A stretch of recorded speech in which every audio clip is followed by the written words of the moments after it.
Nama saya Alvin Malosi, mahasiswa ekstensi angkatan 2020, NIM 2020-0320-44017, Prodi Ilmu Pemerintahan. Di sini saya akan membahas ujian tengah semester mata kuliah perencanaan kota dan wilayah. Tujuan perencanaan wilayah adalah menciptakan kehidupan efisien, nyaman, berbagai kegiatan yang dilakukan baik oleh pihak pemerintah maupun pihak swasta. Dalam studi perencanaan wilayah, batasan wilayah menjadi sangat penting karena akan menjadi batas atau ruang lingkup bahasan dari studi tersebut. Berbagai definisi dari wilayah yang batasannya sesuai dengan lingkup pengamatan tertentu. Manfaat dapat membantu para pelaku ekonomi untuk memilih kegiatan apa yang perlu dikembangkan di masa yang akan datang.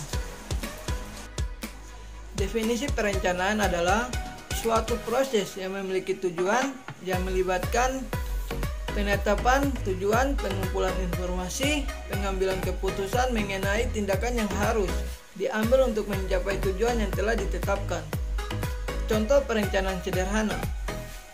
Misalkan, kita memiliki tujuan langkah utama yang kita lakukan adalah melakukan strategi untuk mencapai sasaran tersebut. Contoh kedua, perencanaan rumit. Kita akan melakukan hal-hal yang mungkin susah, tapi untuk mencapai suatu tujuan, kita memerlukan hal tersebut. Definisi wilayah menurut pandangan Glasson. Terdapat dua cara pandangan tentang wilayah, yaitu pandangan subjektif dan pandangan objektif. Cara pandang subjektif yaitu wilayah adalah alat untuk mengidentifikasi suatu lokasi yang didasarkan atas kriteria tertentu atau tujuan tertentu. Sudut pandang objektif menyatakan bahwa wilayah itu benar-benar ada dan dapat dibedakan dari ciri atau gejala alam di setiap wilayah. Misalnya unsur-unsur musim, temperatur, topografi, jenis tumbuhan, dan kepadatan penduduk, dan sebagainya, atau gabungan dari unsur-unsur tersebut. Definisi menurut pandangan Hanafiya.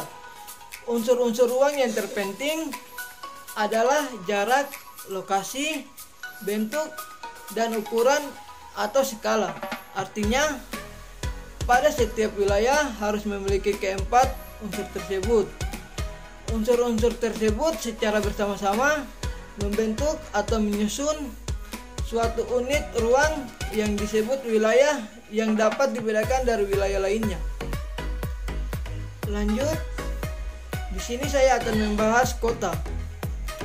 Kota memiliki ciri-ciri sebagai berikut, yaitu fisik kota. Dilihat dari fisiknya, kota dikelompokkan menjadi beberapa bagian, yaitu memiliki daerah terbuka yang digunakan sebagai open space atau paru-paru kota.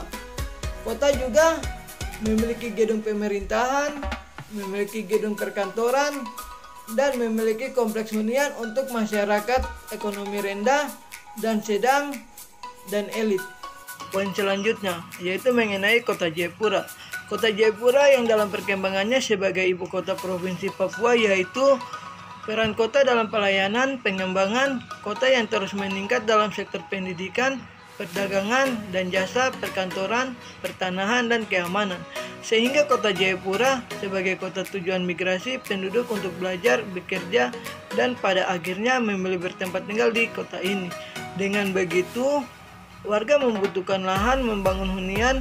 Lahan memiliki sifat yang relatif tetap, namun kebutuhan lahan yang terus meningkat. Penggunaan lahan untuk pemukiman saat ini di kota Jayapura dengan luas lebih kurang 2.469 hektar menurut RT RW 2013 sampai 2033. Dari luas kota 94.000 hektar dengan kondisi topografi kota yang berkontur.